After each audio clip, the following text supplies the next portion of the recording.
আজকের লেসনে আমরা শিখব Adobe Illustrator এর ওয়ার্কস্পেস নিয়ে। ওয়ার্কস্পেস হচ্ছে ইলাস্ট্রেটরের ভিতরে আমাদের কাজ করার জায়গা, যেখানে আমরা আমাদের ডিজাইন বা প্রিন্ট আর্টওয়ার্কগুলোকে তৈরি করব, কোনো ভুল হলে সংশোধন করব। সহজ কথায় ওয়ার্কস্পেস হচ্ছে সেই জায়গা যেখানে আমরা আমাদের কাজ করি বা করব। এখন আমরা যখন ইলাস্ট্রেটর ওপেন করি, প্রথমে দেখতে পারবো কিছু প্রিসেট।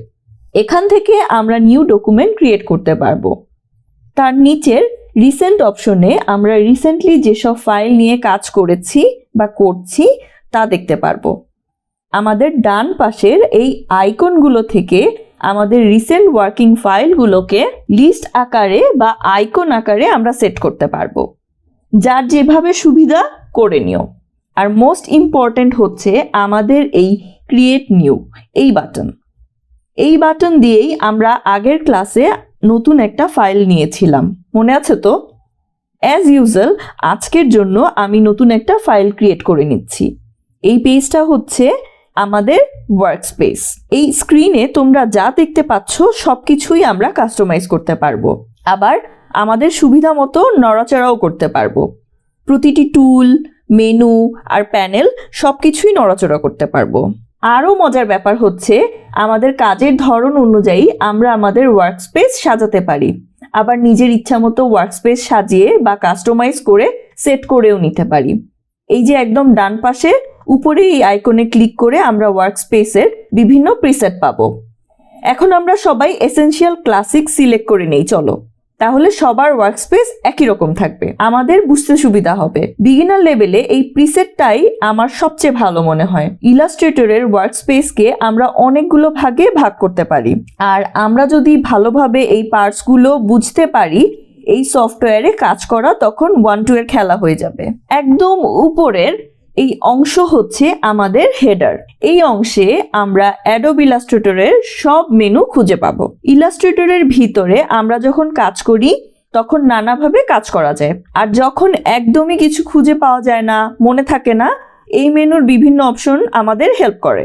হেডারের নিচের এই অংশ হচ্ছে আমাদের কন্ট্রোল বার। এটা ইলাস্ট্রেটরের সবচেয়ে উপকারী বন্ধু মনে হয় আমার কাছে, কারণ আমরা যখন যে টুল দিয়ে কাজ করি সে টুলের অপশনগুলো কন্ট্রোল বারে শো করে।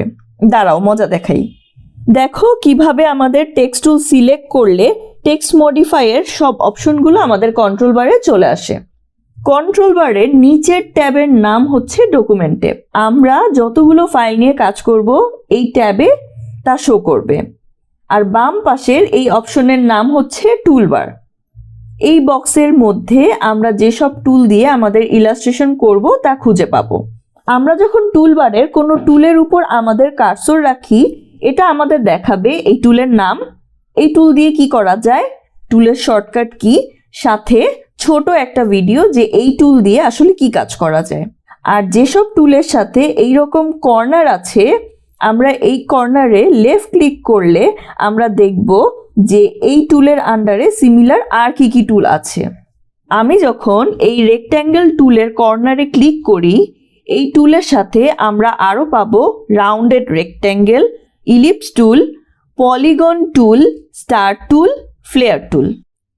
একদম বাম পাশে এটা হচ্ছে আমাদের প্যানেল। ইলাস্ট্রেটরে অনেক প্যানেল আছে, আর সব কিছুরই আলাদা আলাদা ব্যবহার আছে, যেমন colour, swatch, gradient, appearance, properties.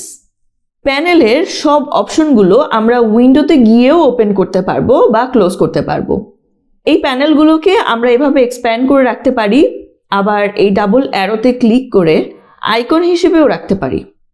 ওয়ার্কস্পেসের এই নিচের অংশ হচ্ছে ইলাস্ট্রেটরের স্ট্যাটাস বার। যদিও এটা খুব গুরুত্বপূর্ণ অংশ না, এই স্ট্যাটাস বার আমাদের ওয়ার্কস্পেসের জুম লেভেল, আমরা যে আর্টবোর্ডে কাজ করি সেই আর্টবোর্ড আর টুল নিয়ে কাজ করি তা দেখায়। এখন ইলাস্ট্রেটরের মোস্ট ইম্পর্ট্যান্ট পার্ট হচ্ছে সাদা এই যে এই পেজটা তোমরা দেখতে পাচ্ছ, এটা হচ্ছে আমাদের আর্টবোর্ড। এই আর্টবোর্ড কি তা নিয়েই আমি আলোচনা করব আমাদের পরবর্তী লেসনে।